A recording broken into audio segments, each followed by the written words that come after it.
This week I've got as my guest Justin Phillip, who's a actor, producer, uh, director, cinematographer. Have I got all of those, Justin? Would that sum you up? Yeah. Master of none. Master of none. Yeah. Well, this is the thing. The reason I found you is you've got a really good YouTube channel, Justin Film, which has got loads of tips on kind of low budget, micro budget, DIY filmmaking, that kind of stuff. If you were going to advise someone, say they're going to make a micro budget feature film, what are your kind of like money saving tips or your kind of DIY filmmaking tips for them? I mean, this is a loaded question here. There's a lot to unpack there. Yeah. But the biggest benefit of that I have noticed is like having the connections, like having the network, so to speak. And the funny thing is, I'm not a good networker, but what I am good at is remembering the people that stick out to me and then holding them close. Does that make sense? So like I said, the first DP I worked with when I first started directing was someone that I knew from my acting days. You know, I'd always kept that person in my brain because something that they did on set was memorable to me, you know, always, you know, because the funny thing is that I've always had an interest in camera. So as an actor, I would always go up and chat up the DP, would check out the camera. You know, I was that nosy actor guy on set. But a lot of DPs, they seem to enjoy that. They were like, oh, cool, the actor's talking to us about the camera, you know, because I showed true interest in it. And John was so cool, and he had this weird, it was a black magic camera. At the time, I'd never seen a camera like that because honestly, most of the cameras that I was used to being in front of were red or airy. You know, I'd never seen this weird black magic camera before, right? And so that was the first my interest. And then him coming in to talk about it. And then, you know, all those little nuggets. And I only share this because, you know, you should always be aware of that when you're on set, you know, like even if you start out as a PA or something, no matter like how small the role may seem to you at the time, you never know like who you're going to stick out to. And look, I'm a nobody, right? I acknowledge that, but the things that I go on to do, I feel like people are excited to come do them because they're with me and I'm with them, if that makes any sense, right? So it is really about, with filmmaking in particular, it is, people call it a family a lot. It sounds cliche, but it really kind of is. You know, it's like this is a group of people that you want to be with. And then when that happens, people tend to want to donate more time to you, but also like they know that I'm going to do my best to take care of them at the same time, you know, and my people know that, like they know, like, look, Justin ain't got a lot of money, bro, you know, but I'm going to do my best to take care of them any way I can in any form. And even when my project is done, I'm going to return those favors to them. And they know that, they know my door is always open to them. So it's just, I think that is the most crucial thing about it. And the question I get all the time is where people are like, yeah, but what if I'm new to this town or I'm just out of film school? Well, here's the thing. If you're just out of film school, you got your network already. You know, the people you were in school with, though, that is your, I mean, that's why so many people, you know, from AFI, they always still work together years later. You know, they come from that little clique. But if it's like a situation where you're brand new to LA or something like that, that is a bummer, because then you do got to kind of just start putting yourself out there. You know, you really got to, you have to, because no one's going to come to you. No one's going to knock on your door. It just doesn't work like that. So you just got to hit the streets, man. You got to hoof it, and you got to get out there. And that's really the beginning, right? Because you got to do all that to have the network. You can't do anything by yourself, as much as I would love to. You know, it's like you can't. You need the people. And that's the first tip I would give. You know, I wouldn't worry about the money or any of that. I would just worry about like assembling the team, you know. And once you have the team on both sides, actors and crew, you know, you want to have the right team in mind. You don't have to be like, hey, we're going to do this thing. When? I don't know, but we're going to do it. You don't need to tell anybody. You just get those ideas, get the lineup in your mind, or even get it on paper if you have to. Just see the lineup and know, like, this is going to be my crew, you know. That's before any money talk, you know. That's how I operate anyways. Yeah. No, getting the right people is important. And because obviously sometimes it's easy to forget that you actually want to enjoy making the thing. and the thing isn't a slog, and that you're turning up every day just trying to record it. You actually want to enjoy it and enjoy the time you spend with the people on set. And the other thing I was going to pick up on, which you said about asking these DOPs questions, asking different departments questions, is really useful, because I find anyway, I much prefer being a director than doing all the other roles. I can pick up a camera, but having a little bit of knowledge of each department really serves you in having a conversation with someone and trying to work out solutions for stuff. So it's definitely worth being curious about everything. What about, because the other thing is, I watch a lot of micro budget, low budget movies, and you can tell when production value is high. You can tell when someone's put all the money on screen, or you can tell when someone's used either equipment, lighting, whatever, to get that kind of higher budget look. How are there any tips and tricks you use to make stuff look like it costs more money? Well, I hire the right people. Yeah. You know, yeah. I mean, really, it does kind of come to that, because here's the thing too. Like they always say, like you will attract the people that are into this kind of the same things that you are. Like, I think that's what I'm trying to say. So, like in other words, like the people, I should add, the people that do work with me or want to work with me, they know that like I'm kind of into what they're into, and so if you're already working on the same page, because here's the thing you learn early on, it's not really about the gear. You know what I mean? Because in the beginning it seems like it is. You're like, oh yeah, it's this camera, it's this light, it's this amount of stuff. But then you realize over time, you're like, I don't think any of that does matter. You know, it's like, and then you have to open up this new door where you're like, you go, what if you only had one light, only had this specific camera? You could still get those high-end results. You know what I mean? It's just one of those things that you realize, it just takes the wherewithal to know what to do with the tools that you have at your disposal. And I think that only comes with time and doing it over and over consistently, but also surrounding yourself by people that do already know and they have it figured out because they've been doing it longer than you. You know, I've always kept people in my pack that are way more experienced than me, always. I don't let that bother me one bit. Like they know I don't know what the hell's going on. I'll admit it. I don't care.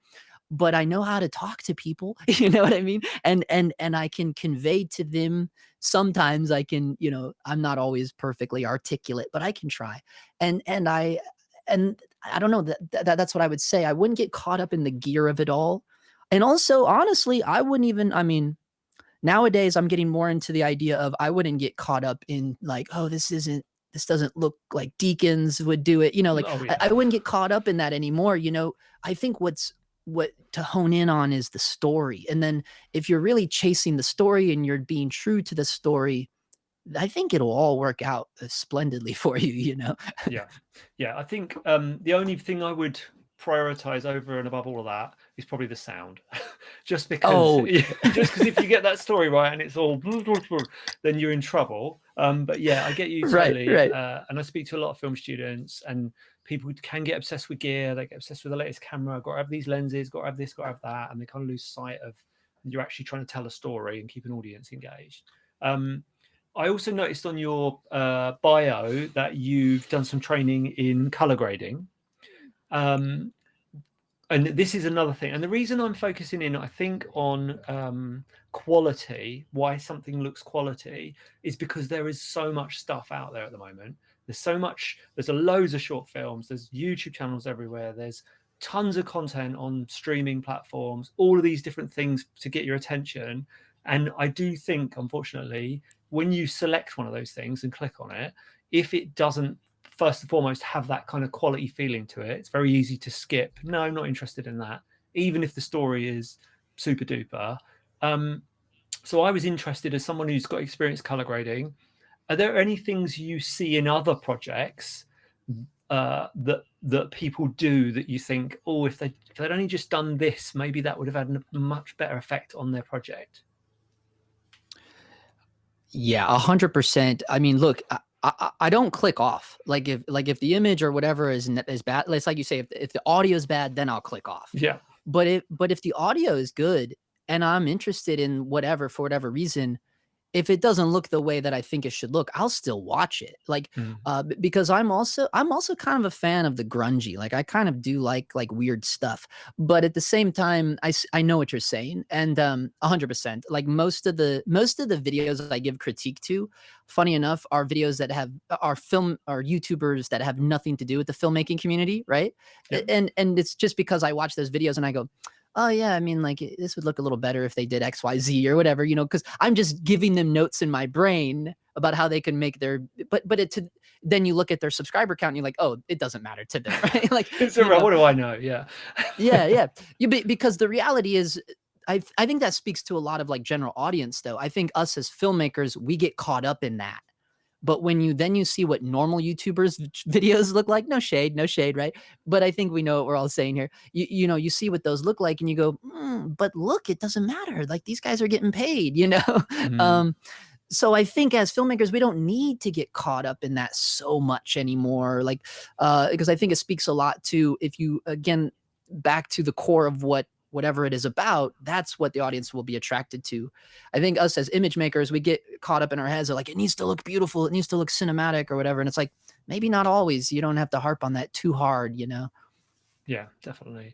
And talking of the people that you've worked with, so obviously you do a lot of cinematography yourself, work with a lot of DOPs. What kind of personal quality do you see in those people and hope to have in yourself to do that role effectively?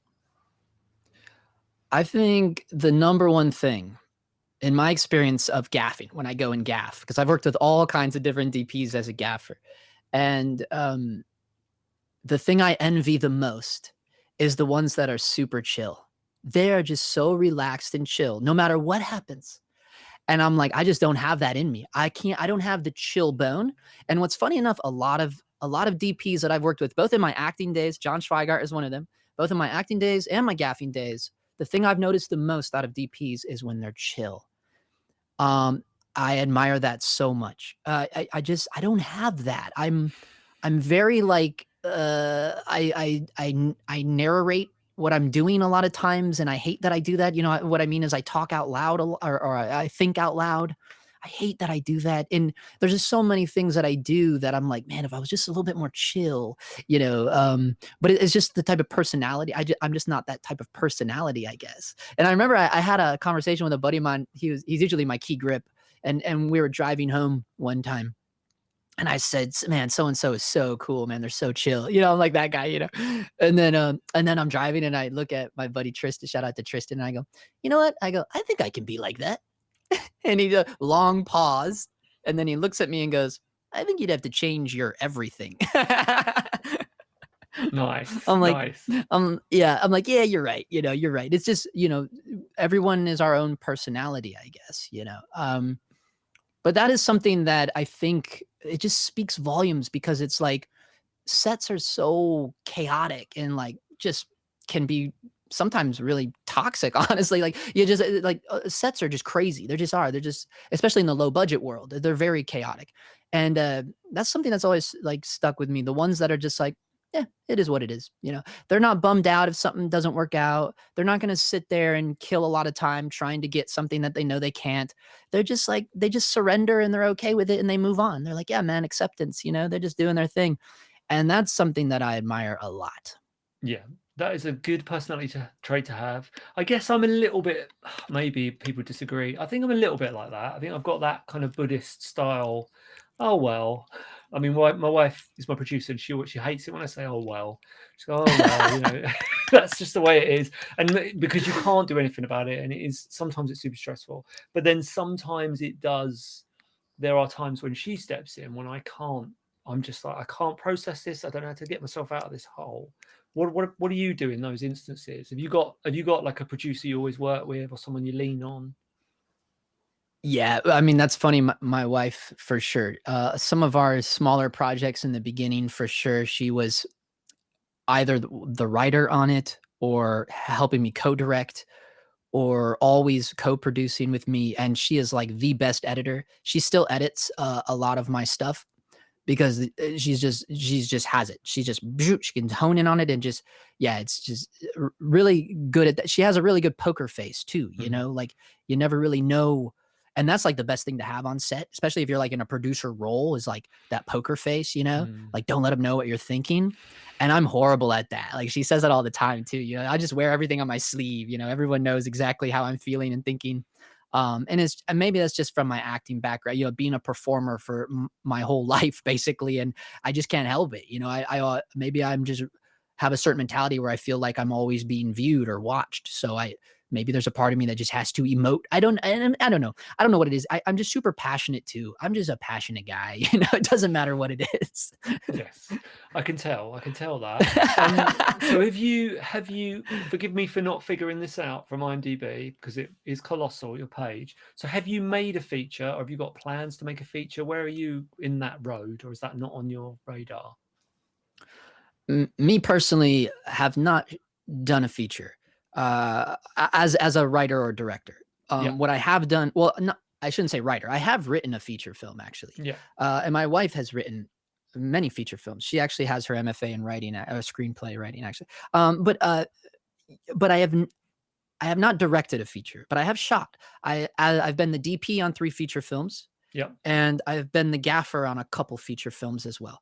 Right. But me as the director have not ventured into the feature film. Why not? Why isn't that? Surely that's the next thing, isn't it? It is and it isn't. I'm still scared of that because the feature films that I've worked on scare me a little bit, you know, because it's like, A is the money. That's a lot of money. To produce a feature film, I think is scary. Like I would definitely have to reach out to some of my more higher end experienced producer friends here in LA, and I'd have to bring them on, you know, because I don't. Here's the thing with me, like I am so low budget. I'm super ultra low budget, but also like I still operate as if I'm not, if that makes sense, you know? So like I'm a huge fan of, you know, Robert Rodriguez, you know, make a $7,000 mariachi, but I can't go do that because I'm like, nah, I need the right people around me. You know, I'm still that way. And so for me, a lot of it is the money. And then I don't know, I don't feel up to that yet. I feel like I still have more shorts to put out. And I know that sounds weird, but with me with the YouTube, I think I have that advantage of like, nah, shorts will get seen on the, you know, just because of the YouTube alone, you know. I wouldn't normally recommend that though, because short films kind of can be a waste of time, honestly, depending on what you're trying to do, right? Depending on what you're trying to do, they can be a complete waste of time. It just depends what you want to do, you know. But if you already have a platform, I think short films could be a cool thing. I don't know. And a web series, I do have a web series in the making that I'm writing right now. And yeah, I don't know if it's just not on the radar right now. It's just not on the radar right now. So it's money, and it's maybe not, you don't feel like you're ready for that step into feature film. Well, the money I can't help you with. But the other side, I would say, because I do see a lot of filmmakers, and like you say, you've got somewhere to put your short films, which is great. You've got an audience who actually, you know, wants to watch them. But making a lot of short films, putting them out into festivals, yeah, they've got a short shelf life. There's not a lot you can do with them. So I would say you're never going to be ready to make a feature film, but you should do one.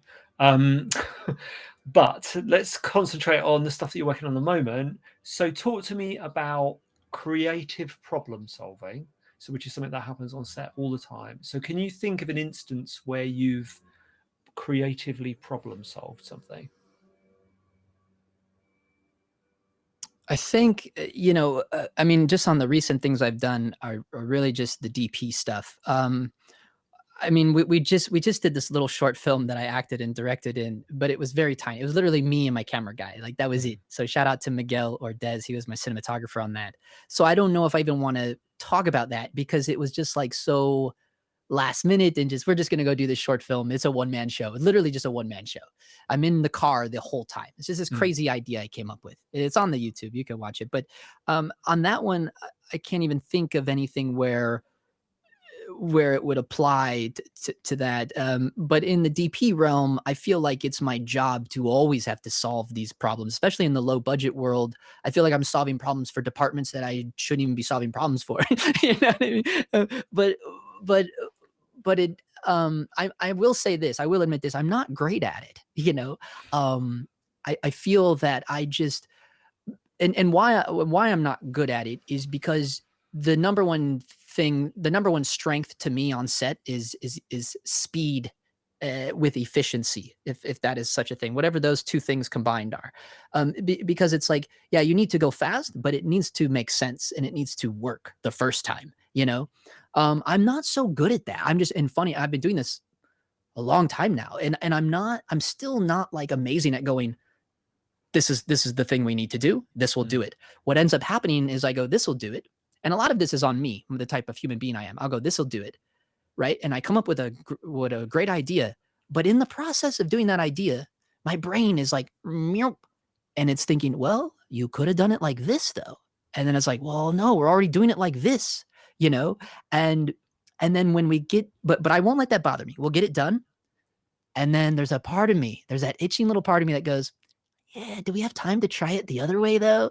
And that will kill you every time, you know, that will kill you every time. So I think if I was to answer that for you correctly, I think it would be those moments when I didn't go for option B, right? It's like the best time is when you go with option A and you just stick to it, and whatever you get, that's what you're going with. And it is what it is, man. It is what it is, you know? And that's where it comes back to those Buddhist DPs, right? Where they're like, yeah, this is what we're doing. This is what we're doing, you know, because they're fine with not hitting the rewind button, you know? Where that I suffer from that a little bit, where I go, are the actors still getting ready? Okay, yeah, let's do this other thing, you know? That is not a good idea, you know, don't ever do that, you know? Yeah. The tough thing with that is, see, in my brain, there's two ways to think about this. Is obviously no money, no time, you know, maybe you haven't got a lot of time in a location, you haven't got a lot of cash, you're not able to get exactly what you want. So there's one part of me that's like, well, if I storyboard the hell out of this, I go in, I make sure I get my scenes, I've got them in the bank, and then I'm done. And then after that, if there's any time left, I'll do the fun stuff. You know, I'll go, let's try this over there. Let's try it from over here. But then there's part of me I'm trying to move to, and it's difficult because you don't want to leave the set without shooting anything or shooting anything usable. And I edit my own stuff. So again, if I get in the edit suite, I'm like, oh my God, I've not got a shot of this. I've not got that. So, but there's another part of me that's like, the stuff that I shoot at the end of the day, when I've shot that other stuff, is usually the best stuff, is the creative stuff, is the wacky stuff, is the stuff that does look really cool when you chuck it into the scene. So I would love to be the sort of filmmaker that can just go in, still have a plan, but all of it be really good creative stuff, not safety Jimmy who has to get, you know, let's get the wide, the medium, and the close and make sure we got the scene first. I want it to be this other guy who just gets all the cool stuff. How do I do that?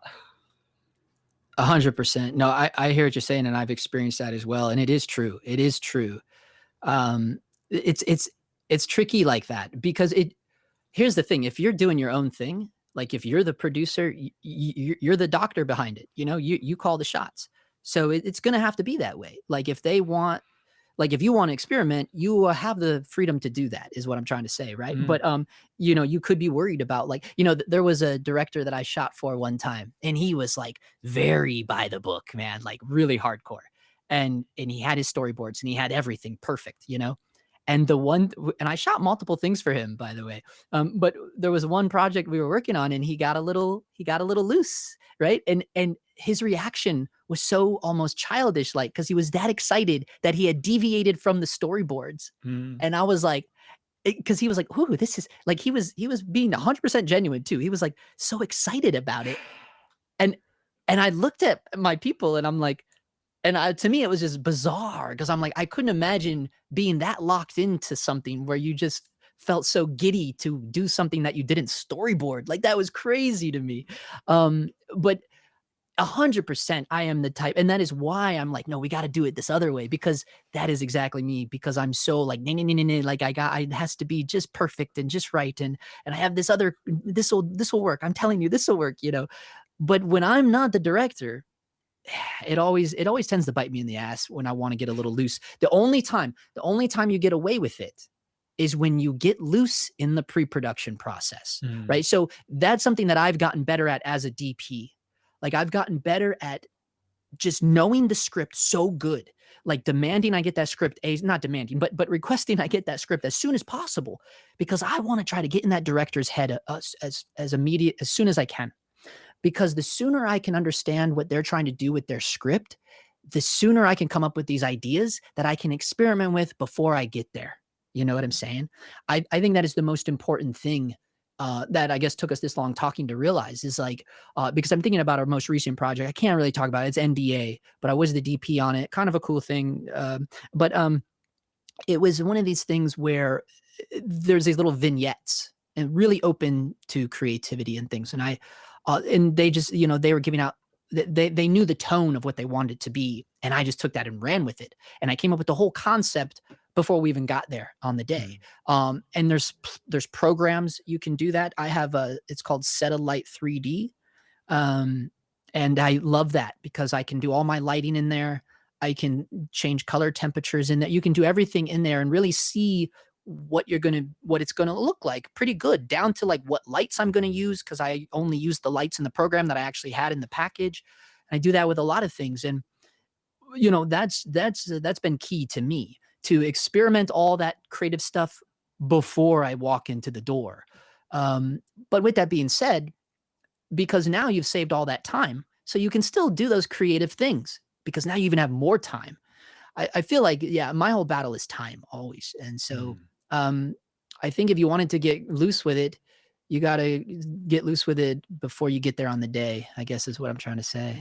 Yes. It's tough. It is hard though, isn't it? Because it's never, even when it's in a computer program, it's never the same when you get there. You got the characters moving around. There's so much going on. But I think the way I'm moving towards that is I'm, like you say, I'm trying to be creative when I do those storyboards, but I'm also trying to give myself a little bit of leeway when I'm shooting stuff and know that I can kind of mess things up a bit on set and give myself more time. But it's difficult to do that.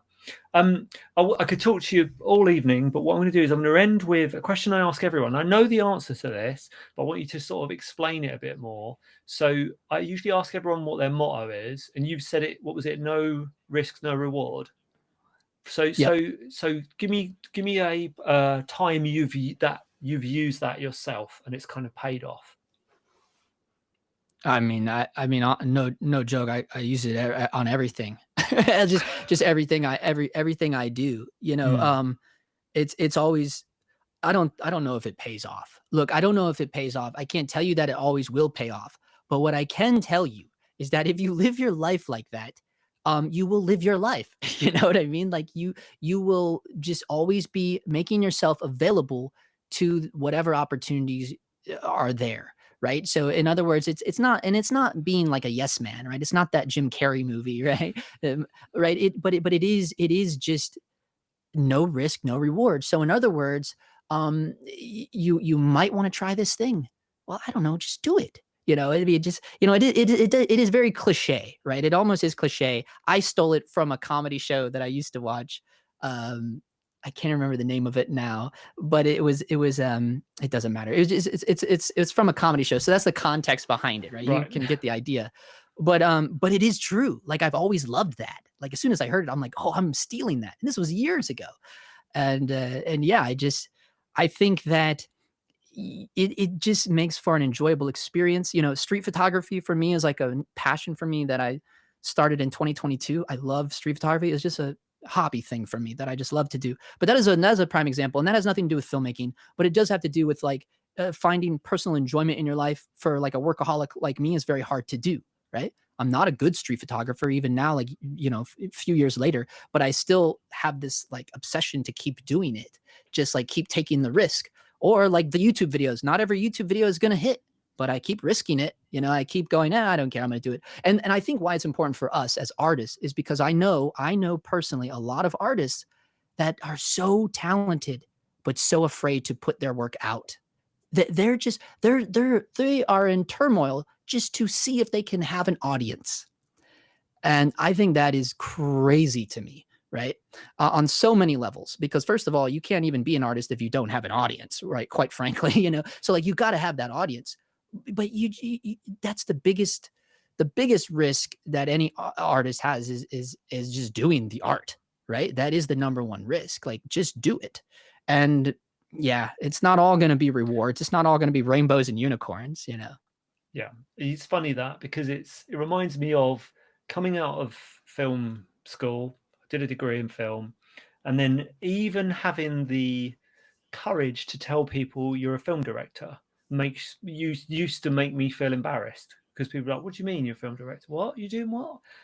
So yeah, and then the next sort of level of that is being able to pitch your project without feeling self-conscious and embarrassed about it, and you just keep pushing those walls forward further and further away until you don't care, talk to anyone about anything.